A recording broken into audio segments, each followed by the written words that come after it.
Airbnb booking rates are tanking across the board. Hosts are going from fully booked calendars to almost nothing in just 4 weeks, and most businesses still don't understand why it's happening.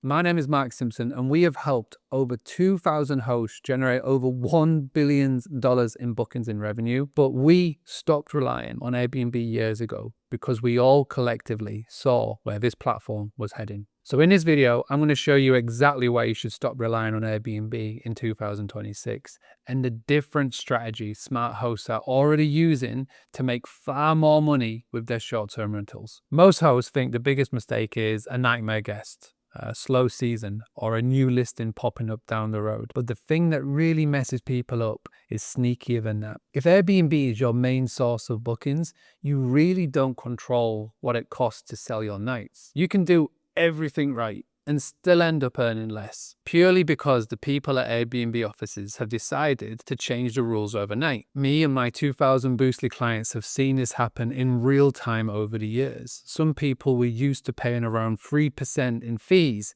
and then out of nowhere, Airbnb started taking 15.5% straight off the host price. It's the same guest, the same stay, but you've just lost money because the platform decided you should. It's the same story you see everywhere. Uber drivers didn't suddenly get worse at driving. The platform just started taking a bigger cut. Etsy sellers didn't suddenly forget how to make products. Etsy changed their fees and rules because they could. Once a platform knows you're dependent, it starts charging you for the privilege of staying visible. That's the bit that most hosts don't clock. You think you're running a property business, but if your bookings come from one platform, you're actually renting access to customers. So how do you stop that from being an end of the world moment? You have to build a route to bookings that doesn't rely on Airbnb's mood that day. That means you don't just exist on Airbnb. You have a simple direct booking website where guests can find you and book without a platform fee sitting in the middle. Even if Airbnb still brings you the most bookings today, the website is your way out eventually. It's the thing that turns a fee change from the feeling of my business is collapsing into that's annoying, but it's okay. And once you've got that website, you start giving people a reason to use it, which leads straight into the next problem. Because unbelievably, fees aren't the worst part. Most hosts feel in control because they set house rules, trust cancellation policies, and decide who stays. But that feeling is a bit like driving a rental car. It feels like it's yours until it isn't. Because on Airbnb, you can do everything right and still get wiped out by something you didn't do. I've seen this happen to hosts in a really nasty way. A disruption hits an area, guests start canceling, and the host assumes their strict cancellation policy will protect them. Then Airbnb steps in, refunds the guest anyway, and blocks the dates so you can't even resell those nights. It's like someone's walked into your diary, crossed out a week of income, and then slammed the book shut. And it's not just disruptions. Airbnb can make you invisible overnight. If your listing gets suspended, it stops showing up in search and new bookings will stop. I'm not talking slowing down, I mean gone. And that's the nightmare of running your whole business inside of one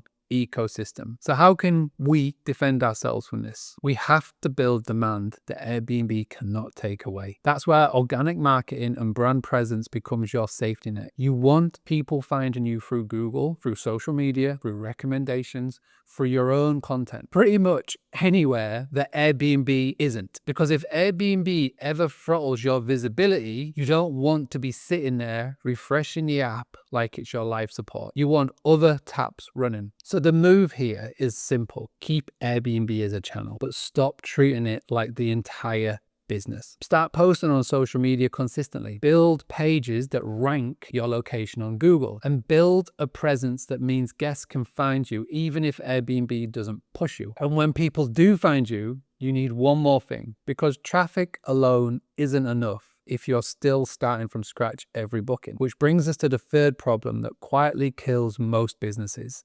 And it's a painful truth most hosts don't realize until they've been doing this for years. If you don't own a way to contact past guests, you don't own the customer base. You're basically rebuilding your business from scratch every single time somebody checks out. It's like running a cafe where people love the food, they come in and they have a great time, and then you're not allowed to keep their number, not allowed to tell them about your new menu.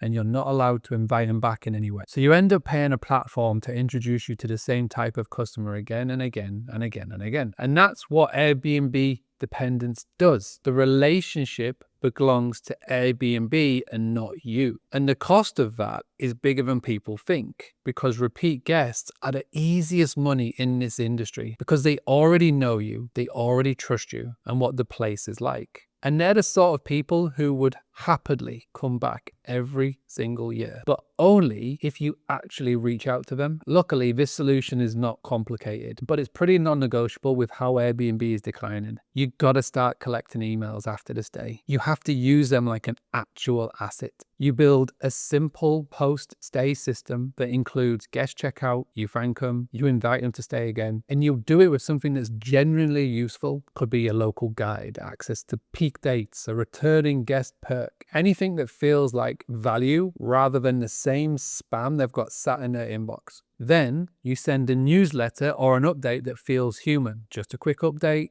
a couple of local events coming up, here's some dates that we have available, and a reminder that if they book with you directly next time, they avoid any platform fees and you will look after them properly. Because once you own the relationship, Airbnb stops being your boss and you start being what it should be all along. One of the several systems that brings you bookings. But what do you do if you've listened to all of this and you agree Airbnb is risky? You start building your own channel and your calendar is still dead right now, because that's the bit nobody talks about. Even if your long-term strategy is perfect, low bookings in the short term can still wipe you out if you don't fix these simple things. So watch the next video. I'll break down the 7 tiny mistakes that quietly kill bookings, even for good hosts, and the quick amenity fix you can make today to get your reviews up and your calendar moving again.